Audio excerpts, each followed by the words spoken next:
Bom, o meu nome é Vanessa Zucchetto Soares, moro em Marabá há 8 anos, sou psicóloga clínica há 16 anos, sou casada há 13 anos, tenho um desejo de ser mãe, né, desde 2019.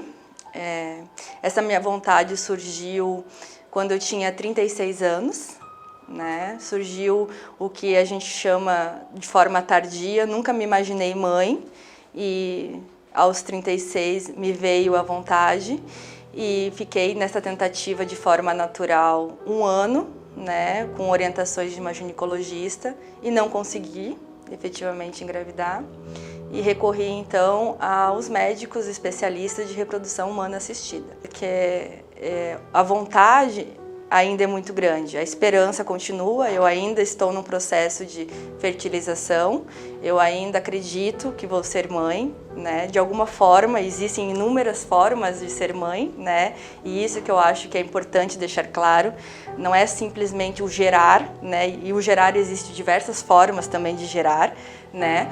Mas as mulheres, de alguma forma, têm a liberdade hoje que não teriam antes, né? E esse desejo, ele tem que ser muito livre. As mulheres têm que se sentir livres, né? De sentir isso e abraçar, acolher esse desejo, né? Que é delas. É porque a gente passa uma vida inteira imaginando ter medo de engravidar e quando a gente quer não acontece como a gente almeja, né? E eu tive 3 fertilizações in vitro que foram negativas, né? Fora de Pará, na realidade fora de Marabá, né? Elas foram negativas por diversos motivos, algumas porque não vingou o bebê, né? Outras porque não houve reserva ovariana, não houve folículos suficientes, né? Diagnósticos diferentes. Eu tive 2 abortos, né, por gravidez espontânea, intercorrendo entre as FIVs, eu engravidei de forma natural. Esses abortos, o luto fetal foi algo que me abalou muito e acredito que abalam as mulheres.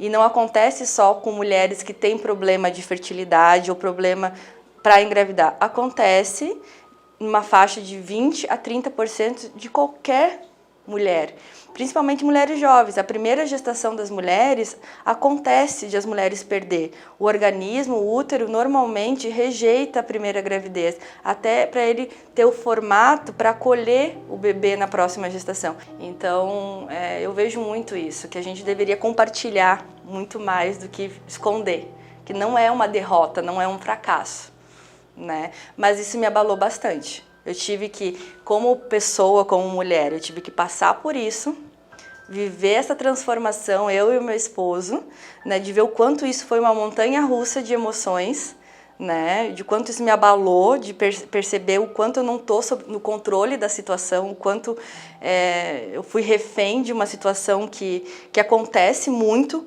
mas que eu não esperava que acontecesse comigo, né?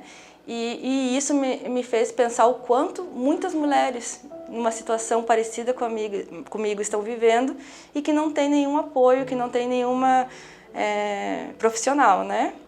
E aí eu estudei, né, a psicologia perinatal também, uma especialização dentro da minha área e comecei a atuar nesse sentido, para ajudar esse público que também precisa cada vez mais. Eu vou ser mãe de algum jeito, isso eu tenho certeza absoluta. Seja em via em gerar ou seja em via de adotar. De alguma forma eu vou ser mãe, né? E eu não vou ser mais ou menos feliz. A minha realização ela vai se dar de alguma forma, né? Eu estou tentando, dentro das minhas possibilidades, né? Indiferente de onde ele vier, é ele que vai me tornar mãe, além desse meu desejo. Então eu não estou ainda dizendo vai ser perfeito quando ele vier de lá. Eu não tenho mais esse olhar, né? A minha resiliência já me amadureceu.